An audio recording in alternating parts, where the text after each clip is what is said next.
Pociąg osobowy ze stacji Wrocław do stacji Lubelń Śląsk planowy przyjazd o godzinie 15:14. Przyjedzie z opóźnieniem około 10 minut.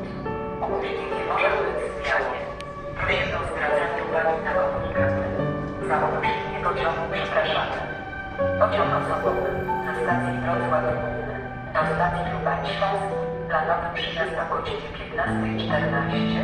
Przyjedzie z opóźnieniem około 10 minut. Opóźnienie może być zwiane. Prosimy o zwracanie uwagi na komunikaty.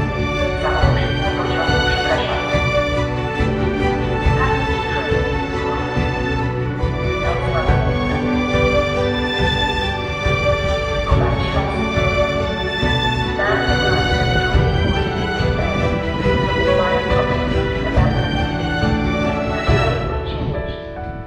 Kindly listen to further announcements.